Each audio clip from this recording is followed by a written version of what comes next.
నాయకులను వాటిని తీసుకుని ప్రతిష్ఠితములకు ఉపకరణములుండు మందిరపు గదులలో ఉంచవలను. మా దేవుని మందిరమును మేము విడిచిపెట్టము.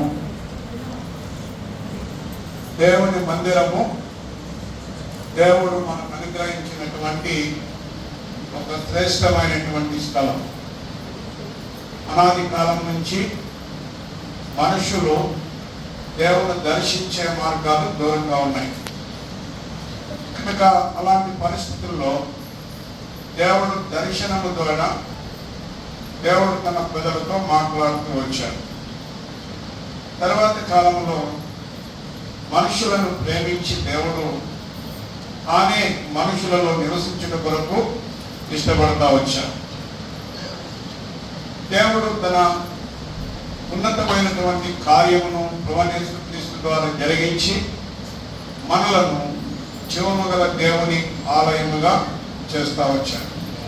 ఇప్పుడు జీవము గల దేవుని ఆలయముగా పిలువబడుతున్నటువంటి మన జీవితాలు భూమి మీద జీవించిన కాలంలో ఆత్మీయమైన క్షేమాభివృద్ధిని కలుగించడం కొరకు దేవుడు ఏం చేస్తూ వచ్చినాడనంటే మందిర దర్శనాన్ని అనుగ్రహిస్తూ వచ్చాడు. ఒక మందిరమును దావీదు తన ఆశతో ప్రారంభిస్తూ వచ్చినప్పుడు దేవుడు తన ప్రణాళికలో తన చిత్తానుసారంగా సొలొమోను ద్వారా కట్టడంతో కూడిన మందిరాన్ని నిర్మించాడు.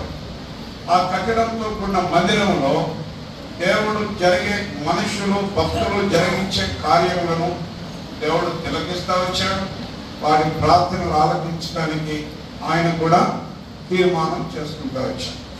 ఈ సమయంలో మేము ఎక్కువ మాట్లాడకూడదు, సమయం అయిపోతుంది కనుక ఒక చక్కటి మనందరికీ తెలుసు నెహెమ్యా కాలంలో మందిరము మరలా కట్టబడిన తర్వాత బాగు చేసిన తర్వాత ఆ మందిరము గురించి అక్కడ ఉండేటువంటి ప్రజలు ఒక తీర్మానం చేసుకుంటా ఉన్నారు.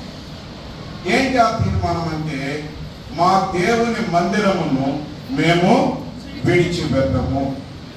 చెప్పండి దయచేసి ఈ గ్రామస్తులందరూ కూడా దేవుని ప్రేమించి ఒక చిన్న స్థలం, తర్వాత చిన్న మందిరము, తర్వాత విశాలమైన మందిరము ఎప్పుడో ఈ కాలంలో ఎప్పటి నుంచి పరిచయం జరుగుతూ ఉంది. ఈ కాలానికి ప్రభు తన చిత్తానుసారంగా తన దాసును వాడుకొని మీకు విశాలమైనటువంటి కట్టడాన్ని ప్రభు అనుగ్రహిస్తూ వచ్చాడు. కాబట్టి ఈ కట్టడాన్ని మీరు అనుభవించిన కొరకు ఒక తీర్మానం చేసుకోవాలి. మీరందరూ కూడా ఒక తీర్మానం చేసుకోండి. దయచేసి నాతో చెప్పండి, మా దేవుని మందిరమును మేము విడిచిపెట్టము. కనుక ఇక్కడ మా దేవుని మందిరమును మేము విడిచిపెట్టము. ఎలా సేవిస్తాం? మందిరాన్ని ఎలా సేవించాలి? ఒక 2 వచనాలు జ్ఞాపకం చేస్తున్నాను. చూడండి 10వ అధ్యాయము దయచేసి 28వ వచనంలో ఒక భాగం చదువుతూ ఉంటాను.